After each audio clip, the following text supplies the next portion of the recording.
This is the Elevate Construction Podcast, delivering remarkable content for workers, leaders, and companies in construction wanting to take their next step.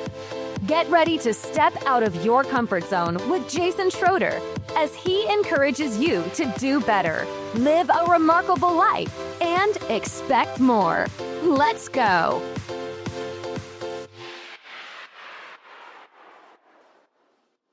Welcome to the Elevate Construction Podcast, where, and Spencer, I'll leave it to you. You can finish it. Where we increase efficiency by focusing on flow. I love that. My name is Jason Schroeder, and we have again with us Spencer Easton. Our topic today will be Takt Planning. That is T-A-K-T, Takt Planning. And you will love this. So, Spencer, I'm going to ask you this question today. Why will people want to listen today?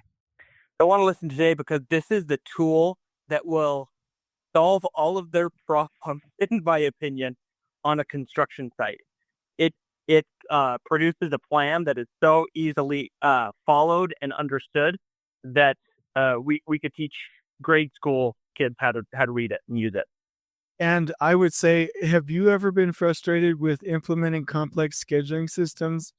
Have you ever gotten into the thick of the interiors or on a complex project and really given up on the complexity of the last planner system? And do you want something that's a little bit simpler, at least just for that phase, and to love and respect the last planner system for the other phases? Do you want a system that will increase the capacity and reduce the load on your teams? Anything else you'd say, Spencer? And or are you spending copious amounts of money trying to resource load, manage, level, schedule to try to do what is so simple and can be managed way more efficiently and lean? Okay. Well, that's why you would want to listen today. If you have any interest in the things that we just mentioned, then today's podcast is for you. You're going to absolutely love today's content, and you will want to call us and talk about ways that you can implement this on your project site. I promise you. So, Spencer, please give us our quote, and then I'll start us out with a quick story. The quote is, "There is nothing so useless as doing efficiently that which should not be done at all." It's by Peter F. Drucker.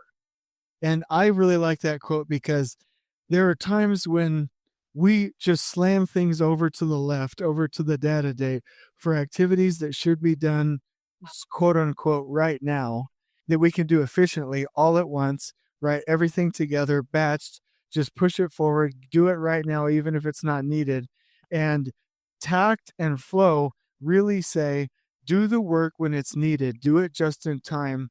Don't give ourselves an excess inventory of work that isn't needed at the right time, that will get damaged, that will get rained on, that will get destroyed, that is exposed too long to sunlight, right? Do projects, do work in a flow at the right time. And so that goes back to our quote, there's nothing so useless as doing efficiently that which should not be done at all. So let me introduce the story here.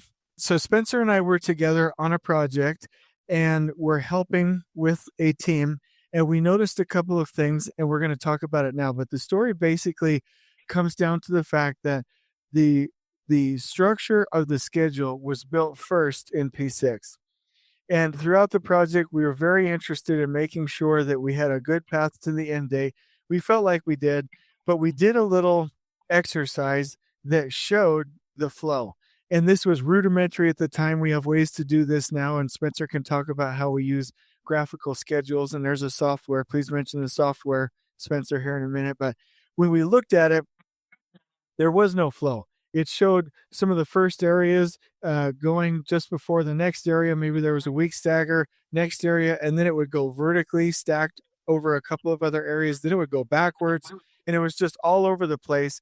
And what we realized is that P6 has been in the habit of lying to us a little bit, doing the forward-backward pass and pushing things to the left out of a flow in an unrealistic sequence of activities.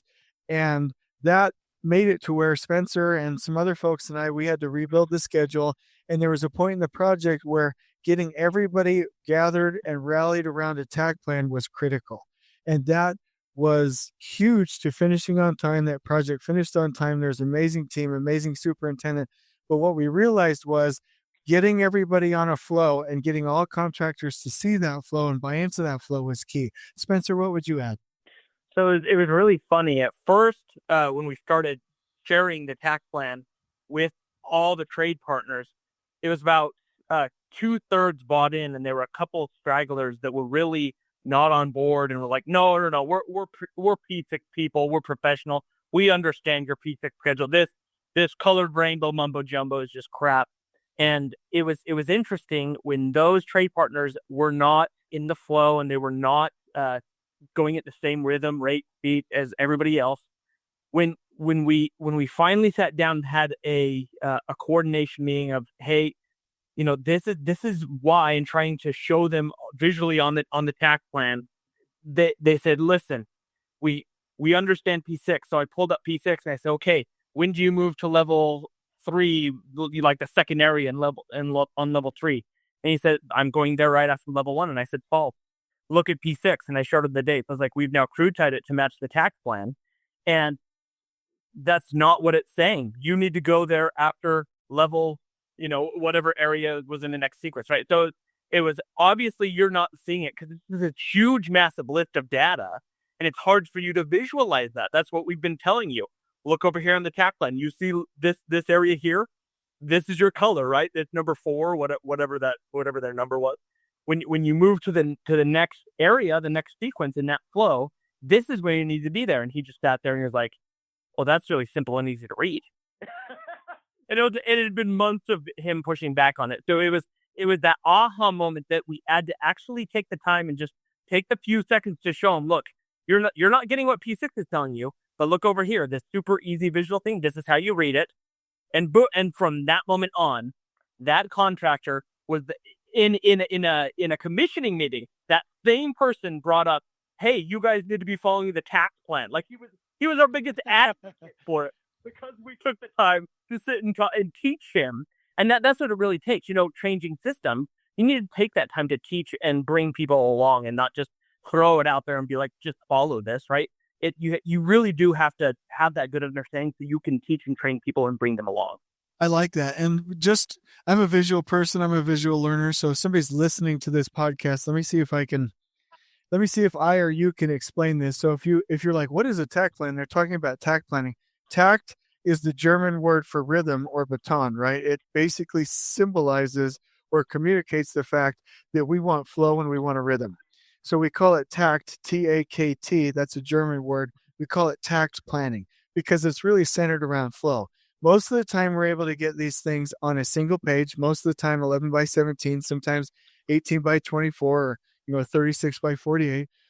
But basically, you'll see columns and rows, and think to yourself, or imagine an Excel sheet. And you have a row with different colored blocks, and each block symbolizes a week. And then down to the bottom right, it's staggered to the right and down a little bit, another row and another row and another row and another row and another row. And each of these rows symbolizes an area on your project, and the columns symbolize time. And that plan is basically showing the flow of activities through your building. And it's very colorful. It's easy to read once you know how to use it, like Spencer's saying. And it's just a very visual system. And just one thing before I turn it back over to you for a comment, Spencer, is on that example in the story that we're talking about, trade partners would just say, "Hey, you're holding us up here, you're behind here, you're blah, blah, blah here." And they could say whatever they want because we couldn't prove them wrong. And they actually didn't know when they were supposed to be there, which was the root cause of the problem. And then once we started to introduce takt planning, they're like feeling a little bit of apprehension about the commitments. They're seeing reality. And I think personally, that's why they push back. I think that's why there's an initial bad reaction. What do you think, Spencer? I 100% agree, which back to what I was saying, it all has to do with taking the time to actually train people and show people what it is and what it isn't. And that's exactly what we're talking about. One last thing that I would like to say on what it is one piece flow. It's a system based on one piece flow. And if anyone has done any research on this or not, one piece flow is taking a system and breaking it down into a process where the flow is the focus of the work. You don't wait to bat a bunch of area, space, widgets, whatever it is, you build sufficiently the amount of work that the throughput of the system dictates. And Go ahead. you can go ahead with throughput if we want to stop and talk about throughput. But that one piece flow is taking down a whole process, and instead of waiting for a lot of stuff to be done, it's breaking it down into chunks that can be done at the same rhythm or throughput, and then passed on to the next trade partner or system or whatever the schedule is. So, yeah. Well, the before we go on to throughput, Spencer, I would really like to discuss the concept of one-piece flow, batch versus flow.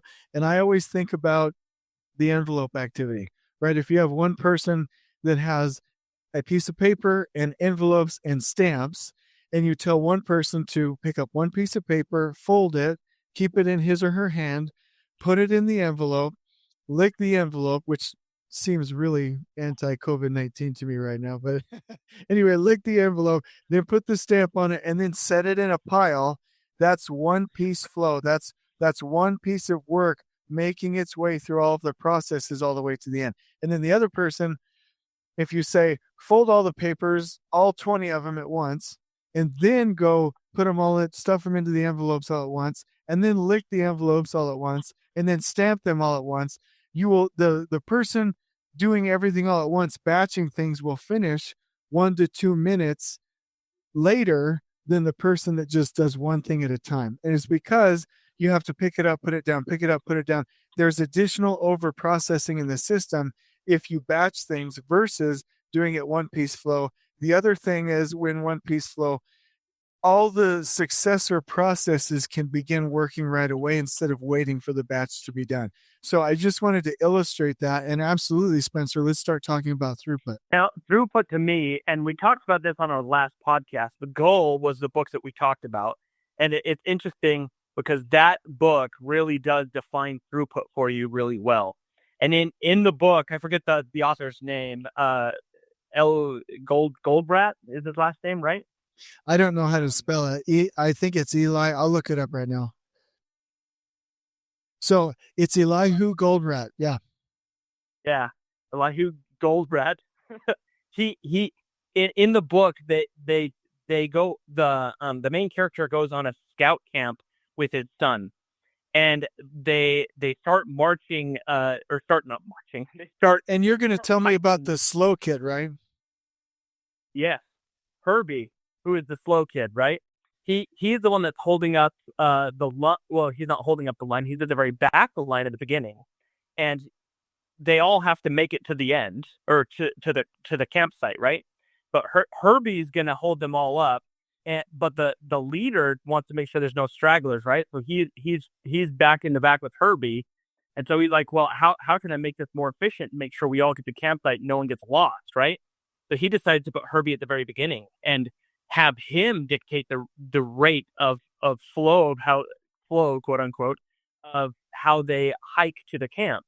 And they all stick together, and they're all going in unison. They're all marching to the same rhythm because Herbie's setting the pace. And so he is dictating the throughput of the system, which I think was probably one of the best analogies to talk about throughput to me. I agree. And what stood out to me was, if you have it the other way, you have all the fast kids going up, taking breaks, wandering off, then they wander off. You don't know where they are. That causes variation of waiting. There's a lack of safety because the leader isn't with the boys.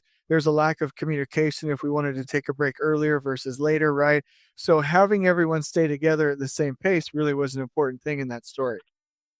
The other one, and please accentuate this, but to me, throughput is the rate at which goods, in a manufacturing example, goods can come into the manufacturing facility and then come out as a complete unit, as a process unit. The throughput is the rate at which all of the systems work together. So you might have different independent pieces of equipment that have individual efficiencies, but the throughput is how the entire system works together. And so I've always liked the example, and please pick up anything I miss here, Spencer.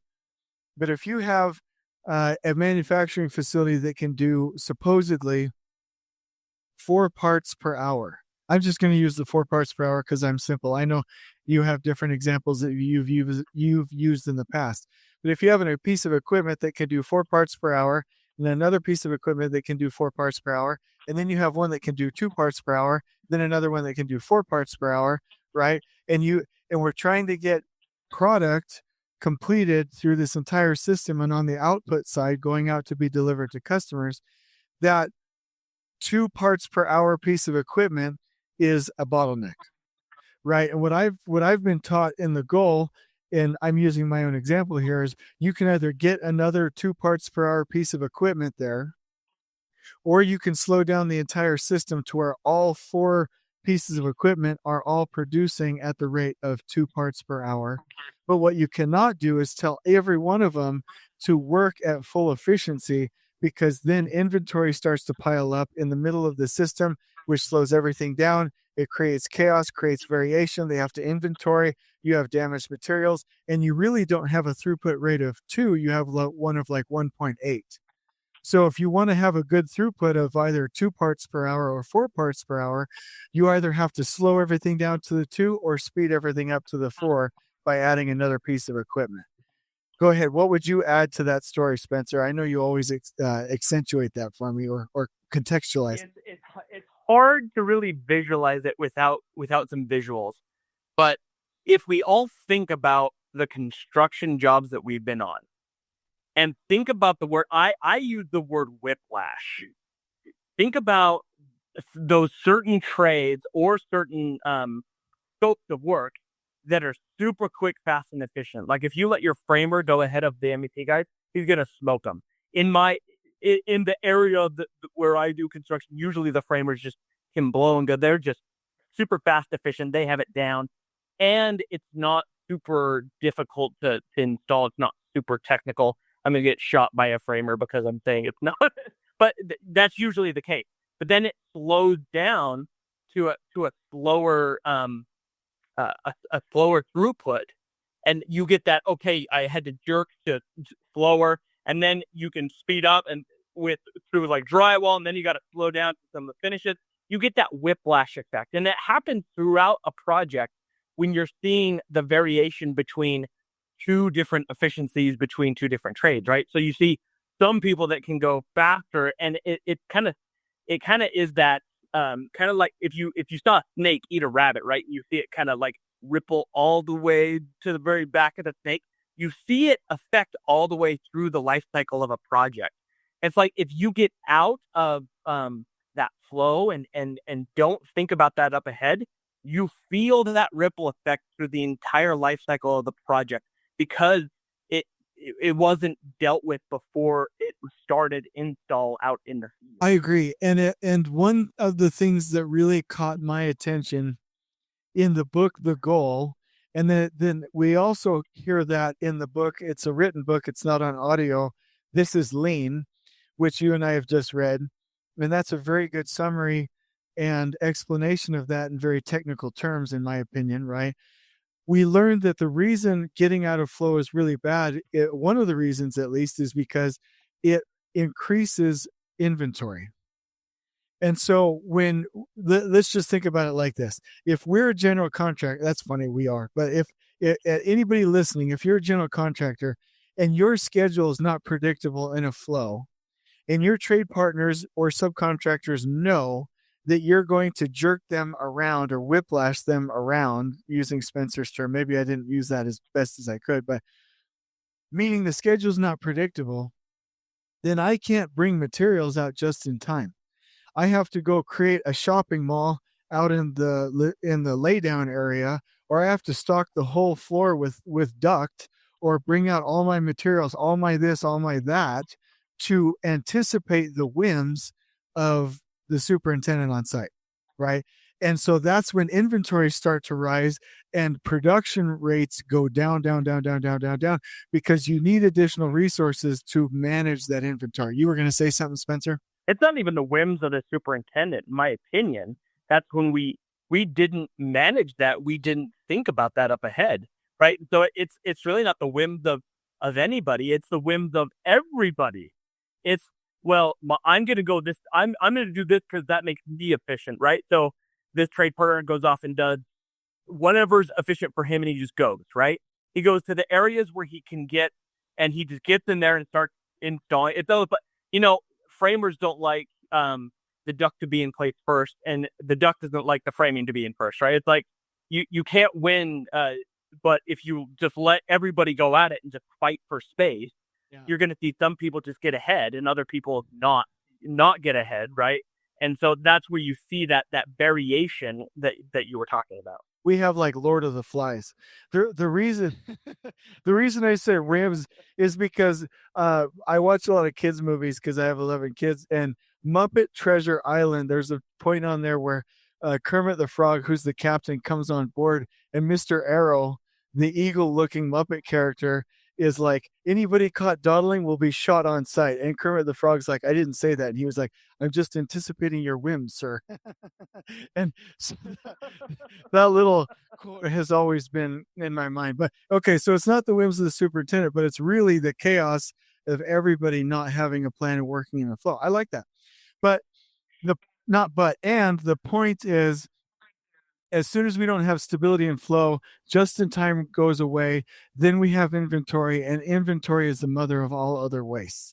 Inventory creates waiting, it creates defects, it creates overprocessing, it creates transportation. All of the other wastes that we could mention, inventory creates those by its sheer existence. And so when superintendents, and I can say that because I've been a career superintendent, or let me just use me so I don't make anybody mad. When I'm like, no, let's just move forward, and the whole schedule's chaotic and it changes every day, I'm just throwing money out the window. That's all I wanted to say. And we could keep going on waste and everything that's related to this, like could take a 17-hour podcast for sure. Because for some people that aren't familiar with lean might hear all of the 8 wastes that you're talking about, and like, well, what is the inventory that you're talking about? Like you mentioned earlier, it could be the installed product in place that someone put way too much of into the building, and so now you have to manage and protect it and watch it, right? That's the one way. But what you were talking about with excess inventory could also be the material stocked on the floors of, okay, we have to load all this drywall in here, but the rough-in isn't complete, and so you have to move it 5 times. So, or it could be the electrician's conduit or whatever. So he's coming down the ladder, walking over, picking up all his crap, moving it somewhere, and he's not delivering value. Because the value for an electrician is installing lights, installing duct, pulling line. I mean, that's what his craft is, right? The drywall contractor, if he's moving his bunks of drywall, that is not value add. Installing them on the wall, that's the value add. So anything that is not that is waste. Okay, well, I like that, and I like you bringing us back.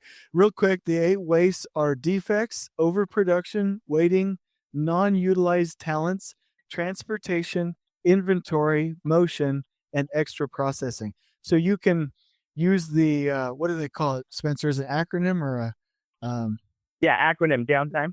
Yeah, you can use the acronym downtime if you want to remember the 8 wastes. And so suffice it to say that while Spencer and I honestly love the critical path method, we do also have to realize that method will do a forward and a backward pass and bring everything to the left, even if it's not identified as being in a flow.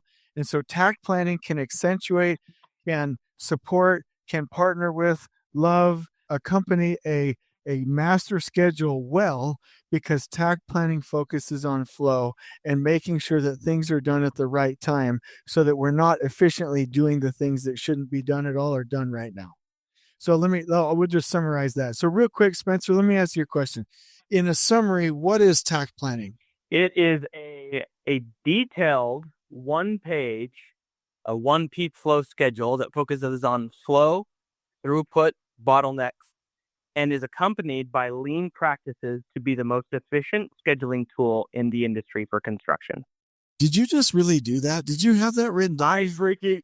Boom! That right there is the proverbial mic drop, because that literally, I've seen it on probably 50, 60 projects that we've rolled it out on. And not just your takt planning that you see if you like Google takt planning. It's not just the color bars. If you really map out everything on one page, the entire project, which you can, and it's almost like I go back to like painting like in art class. It is your blank canvas. When I show some of the superintendents that are a little bit more experienced, they're like, "Oh, that's just a really fancy bar chart." Yeah, it is a real fancy bar chart that has lean principles and tools that can eliminate waste and variation. I love that. And you're right. We could do, in fact, we're going to have to hurry up on this, or we're going to have people arriving to work before the podcast is over. We'll probably do another couple podcasts on takt planning. But I would add that it's a schedule that focuses on rhythm and flow. It focuses on predictable manpower and material deliveries, and it allows you to focus mostly on the prevention of roadblocks and in the geographical control of areas, which is a big thing for you. So that's. I love that part. I'd keep talking on that if you'd let me, but No, go ahead. Time we have. No, please. That one right there is the game changer in my opinion. When we started to do takt planning here, because of what Jason started to teach us, we saw that yes, it is a good communication tool. Yes, it focuses on flow. Yes, it does all these things. And when he did a training one time, you did you did really well this geographical part. So if you have and everyone that's listening to this podcast, raise your hand wherever you are. If you have had trade damage that you know it was someone, or you didn't know who it was, and it just made you so frustrated. Like, can people just not be like 2-year-olds and break stuff and not fess up to it? Like, if that has happened to you, I want you to raise your hand.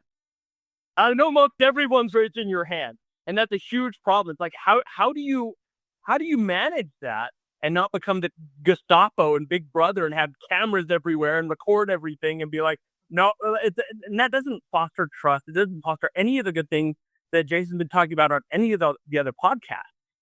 So the thing that I love that Jason taught was, if you give this one block of time in this area to this one trade partner, that guy owns all trade damage in that area. He takes geographical control and pride in that area. That area is going to be clean. This is my area. I'm going to keep it safe. I'm gonna rope it off. Like, no one's been here except for unless I know, right? They become the leaders in that area. They become in control, right? So once you give that to them, you say, this area is yours. Anything that happens during this week block, or however long they're going to be in that time frame, that is yours. You own it 100%. How clean it is, how often it is, and then you have something to benchmark and keep everyone accountable to.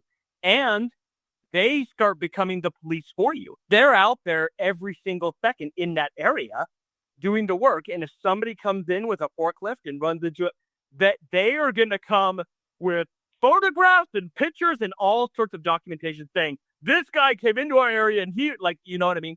They're going to be managing it for you. And then everyone starts rowing in the same direction, right? So that's what I've loved about giving geographical control to trade partners in certain areas for that, and just to keep them focused on where they need to be with the rhythm and flow. I love that. And I will say that some owners are like, just take trade damage out of contingency. Other owners say, I want people responsible for this. And the takt plan, using the takt plan with geographical control, is the only way that I've ever seen it work. And when I've had to do that, the best thing is to just have the trade partners, PMs and supers, do a walk once a week. They go do videos, documentation, not videos, but pictures and documentation. And they're like, yep. And then they do all of their financial reconciliation on a weekly basis, and it works. The other thing is there's accountability there. So absolutely, I agree. So we can basically say that takt planning is a scheduling system that focuses on flow. The biggest difference for me is that the old adage from owners or supers or leaders that say, hey, there's an empty area on the project site. I want workers working over here. We're going to get out of that mentality and say, where, according to the flow, should people be working on this project site? And if you do have a contractor that can start a day or two earlier, you're probably not going to want to do that. You're probably just going to want to keep them in their scheduled lane, their scheduled time, so that their materials can remain predictable, which will increase the production rates and reduce costs and reduce manpower levels. Now, that's counterintuitive, but it's true. Now, if you have a lobby area or a complex area or a complex modality, and you want to go say, hey, we have an opportunity to advance, and you want to schedule some crews in there early, by all means, go ahead. That's a good practice to do things early and to take advantage of opportunities aggressively. But are you going to do that for the entire interiors globally, job site wide, pulling contractors forward and back on the schedule? No, you're going to keep them on a rhythm and start them when they're supposed to start and keep things in a predictable manner. And if you do want to move the entire schedule, you need to check with all 40 of those contractors to see if procurement, their manpower, their materials, their information, everything will justify that entire project adjust either forward or back. The other thing I'll say, if in case you heard Spencer say weekly, you can do daily takt plans for smaller projects or more detailed projects. So please don't freak out about that. One other thing, Spencer, here, the industry standard is to have a master schedule in a CPM software to then do pull planning, which creates your make-ready schedules, your look-ahead schedules, to then in the last planner system do your weekly work planning and day planning, and you track your percent plan complete. Takt planning would be to have your takt plan and to essentially pull plan, but let's just call it phase plan with the trade partners, and then to stick with that plan for typical areas throughout the duration of the project. And you may have to change it once or twice, but it's a prescriptive, dedicated, and predetermined flow with your trade partners that everyone is going to stick to and focus on the removal of roadblocks so that we can meet those dates, which creates stability. Did I get that right, Spencer? I just want to say hallelujah. To me, the takt plan is what you called it before, the master plan. A plan comes before a schedule, right? So if our master schedule is built based off of the takt plan with flow, everything that we've been talking about, right? Then it's set up correctly as much as it can be with the tool, using some of the tips and tricks of crew tying, and we could talk about this, I think, in a different podcast. But you're using that system and then going down to, okay, that's your overall that we're going to track, change management, everything there. And then we move down into the last planner system, where we're tracking individual commitments of where everyone can be, where they will be, client percent complete, all the way down. That's the daily production planning, weekly work planning. That to me is the best system that I've seen that able to work, and that's coming from a career scheduler. I'm going to say something that's not that all schedulers around the globe are going to shudder at, but the reason why there's schedulers in the world is because the tools that have been created are too difficult and hard to understand and use. That is not self-serving, and you don't make a claim like that unless you're very passionate about the industry and people. If we had better tools, better systems, we'd be better off not having schedulers.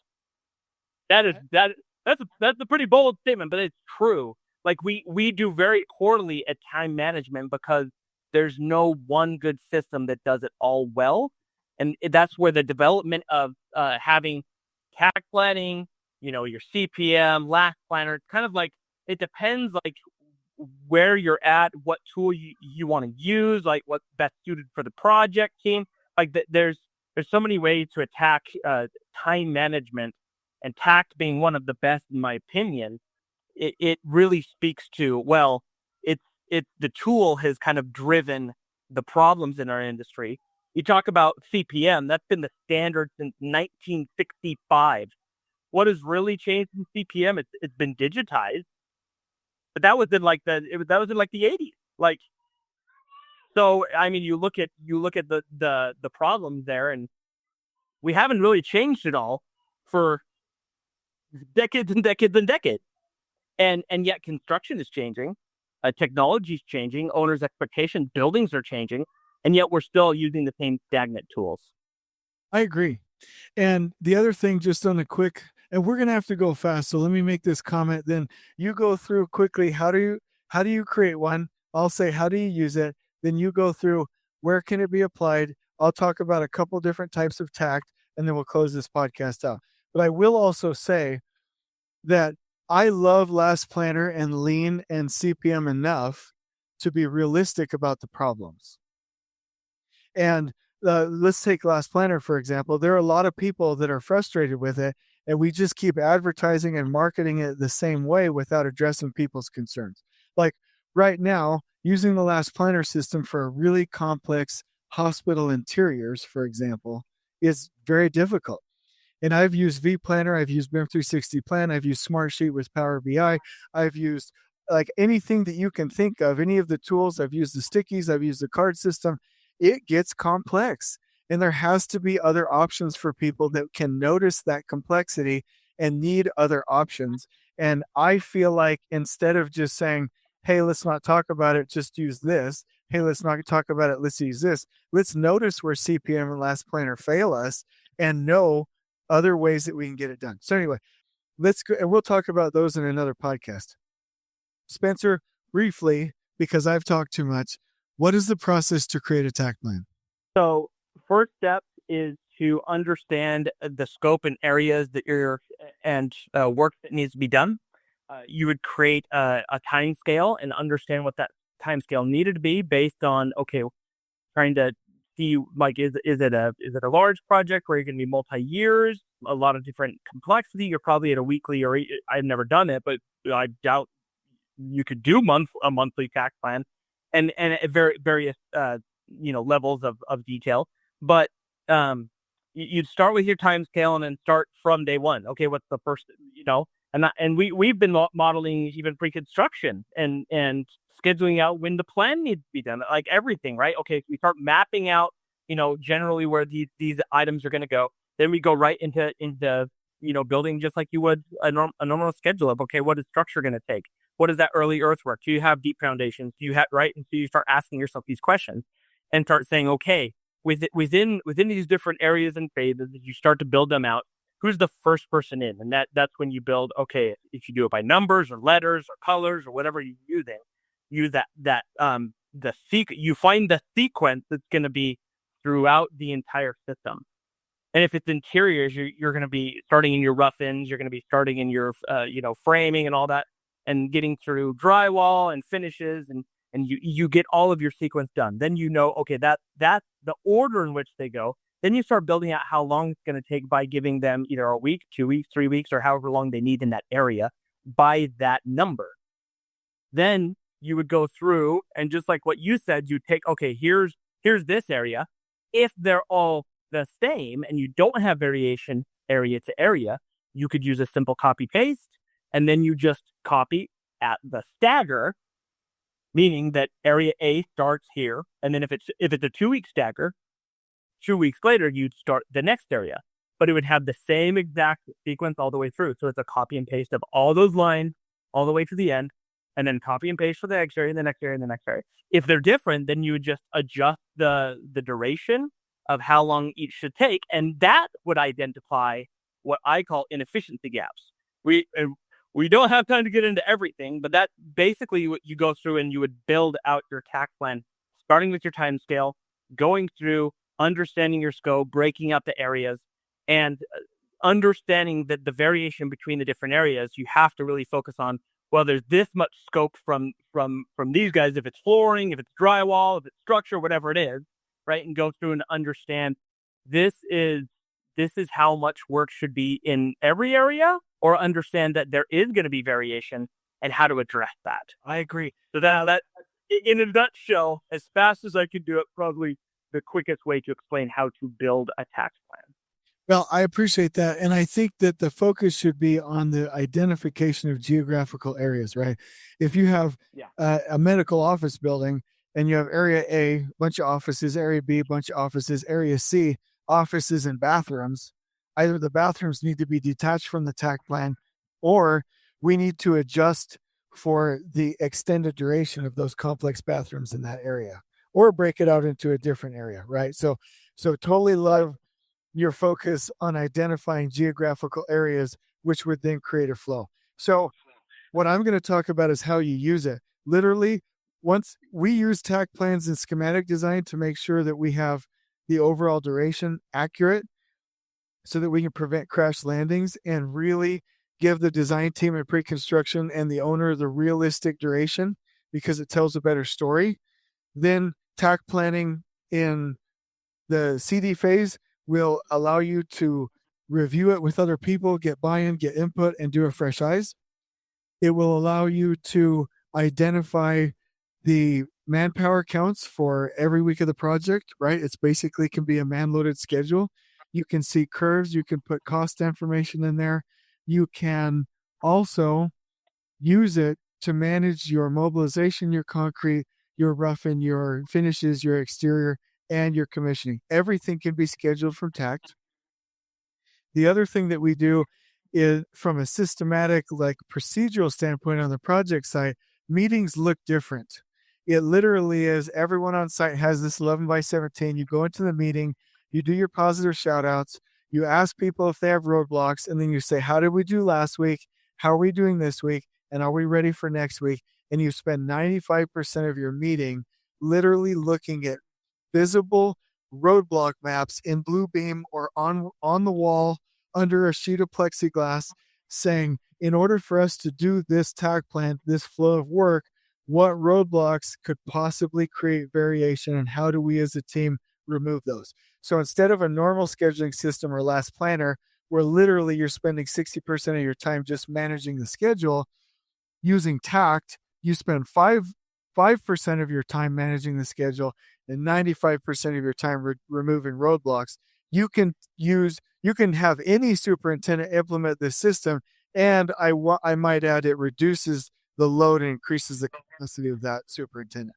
So the next one is what different or how can this be applied? Does it just apply to interiors, Spencer? How would you answer that question? Absolutely not. We've had a couple projects where we've rolled it out, and they use the takt plan because it's so much better to communication. Just like what you're talking about, 5% of the time is dealing with managing schedule, and the other portion is making the work ready, which you're kind of alluding to is looking forward and saying, okay, this is where we all know we're going to be. One thing that you were touching on, Jason, was roadblocks, and actually having the roadblocks without takt is a cardinal sin. Like, you cannot talk about takt planning and not know and understand and drive roadblocks. It's not kosher. It's not allowed, because like what you brought up, that 5% that you're spending managing the schedule and the other portion in the roadblocks, that's where you're finding if you feel like all your time is being quote unquote used poorly, or that's all you're doing is just talking about schedule, this probably is the right tool. That's where you can gain back your time to really look ahead, and that's what I believe all of this is alluding to, is making the work ready in front of you, is looking not looking at your feet and what's happening right now, is raising your head, looking to the horizon, and making sure that what's coming down the pipeline is able to be achieved. That's how flow can be achieved, if you are removing those roadblocks from what's coming at you. If you take the time to make the work ready in front of you, and we could talk about make ready schedules and stuff further on, but that's what it is doing, right? You're looking forward. You're not looking at the now. You're looking forward, clearing the roadblocks so that you can actually produce. I agree. I absolutely love that. And I would say that takt planning is proactive versus reactive. Now, to close this out, to summarize, you can do concrete takt plans, which are mainly geographically based. You can do interiors takt plans, interiors rough-in takt plans, exterior takt plans, or one whole project takt plan, which is amazing. And if you ever want to help, create your own template, reach out to us. We can help you with that because we really do believe in this system. We want more owners, more trade partners, more people that are familiar with this system. So the current condition out there that Spencer and I and Elevate Construction is trying to prevent is this current condition where we have chaotic schedules that can't be managed. We have situations where project teams are literally asking trades what they want to do instead of identifying what's best for the entire project in a flow, right? And spending so much time managing schedules that they're not removing roadblocks, which is a leading indicator. And that's why we're on this podcast, to help, because the solution is, and Spencer, you can say any of these that you want, is like, oh my gosh, I need to find out about takt plans. Oh my gosh, you can actually simplify scheduling. Oh my gosh, I'm not the only one that has had frustrations with CPM and with Last Planner. There are other ways to do this if I need it. Oh my gosh, I never thought there would be a way to manage things like trade damage, right? And so, Spencer, is there anything that you would add to the oh my goshes? Oh my gosh, I can use something that everyone can understand. That's something that CPM can't answer. Oh my gosh, I can do something that doesn't take all the time on the project site. That's what Last Planner cannot do. There's so much commitment, and there's lots of good stuff that comes out of using Last Planner. It's amazing, but it's not the only or best tool in every situation. And that's what the oh my gosh, there's more options. Sometimes CPM is the right tool. Sometimes, for the singular right tool. Sometimes Last Planner is the singular right tool. Sometimes Takt Plan is the singular right tool. And that's what we wanted to focus on. People will criticize both of us now, but I would say that sometimes a mixture of all of them is the answer, right? Sometimes you're going to have, hey, the Last Planner system or these complex finished areas, the best way for us to do this is Last Planner. For this standard typical building, Takt Planning is going to work. Or we have a system on a project site where we have a master schedule, a Takt Plan, and for our non-typical areas, we use the Last Planner system. People hate when I say that, but we do have to solve the problems that we actually have and not assume that we can fix multiple problems with one tool or one procedure. So here are some rules of Takt that I think will perk your interest. Anybody listening, here they are. Nothing hits the floor. Deliveries are all scheduled. Just-in-time deliveries per area per Takt. No going faster or slower. Work weekends if that trade isn't done, meaning Saturday. Control your designated area and reduce or prevent or eliminate trade damage. Everyone sees the schedule and has a copy. Pull contractors behind you, and the key to this is fanatical roadblock removal.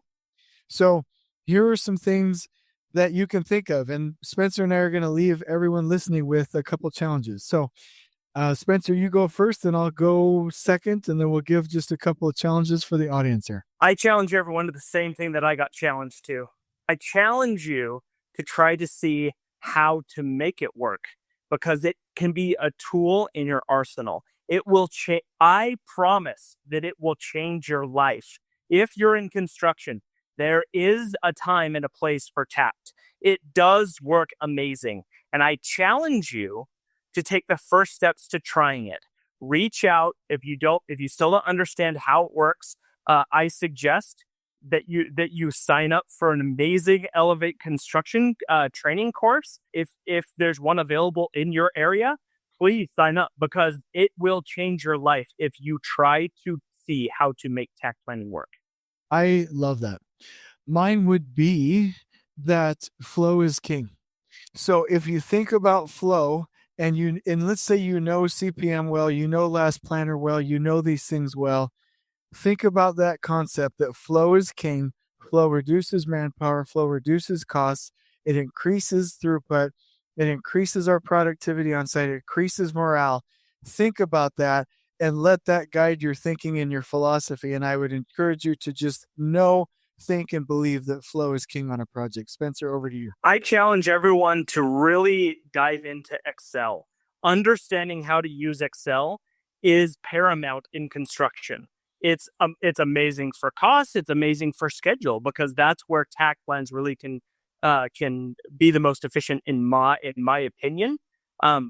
If you add in manpower, which you can when you're doing that in Excel, it's all understanding how functions work, understanding how the different settings and processes in Excel work, macros, everything can help you in construction. I challenge everybody to spend, if you want to spend an hour a week or whatever it is, learn Excel. It will give back to you tenfold anytime you put into learning Excel. And thank you, Spencer. My challenge would be to focus on removing roadblocks, focus on making work ready. Don't get too caught up on percent plan complete and percent promises complete and in tracking a bunch of data until you have maps on the wall or on Bluebeam or somewhere where you have all of your roadblocks listed, your trade partners are putting them on there daily, and the entire team is just fanatically crazy about removing them on a daily basis. That would be my challenge, because the removal of roadblocks is a leading indicator system, and PPC and data tracking and reports are mostly lagging indicators, and we would do better. Like if a project just had a fanatical roadblock removal system and a takt plan, and I'm going to say this and make some people mad, and they didn't have P6 and they didn't have last planner and they didn't have all these other things, I'd be like, hey, they're on the right track, because they're making work ready. And at the end of the day, that's what construction's always been about. And we've lost sight of that. That's how they built the Empire State Building. Flow, making work ready on a rhythm. And so those are the challenges, and we can give you tips and tricks if you want. But basically, in closing, I want to say thank you, Spencer, for the time, give you a chance to say anything that you want, and then I will invite everybody to reach out for feedback and just give my closing statement. So go ahead, Spence. The focus of the elimination of waste and variation can be dealt with tact and tact only, in my opinion. And if we focus on geographical locations and everything that we've been talking about, making the work ready, you will have success on your project. I love that. All right. Well, we appreciate you, and I hope everyone's enjoyed spending some time here with Spencer. So the vision for this would be that you have additional tools and methods and scheduling systems on your project that you can go use. This is not an obscure system. This is embraced by the lean societies of today. Most of the projects in Europe are scheduled with takt planning. It was used on the Pentagon renovation. It's been around for well over 15 years in some of its current forms. It's been adapted, it's been improved, it's been increased, it's been made more effective. This is not a new thing. This is how it's done. So the vision for this would be that your life is made easier and you are more effective on site.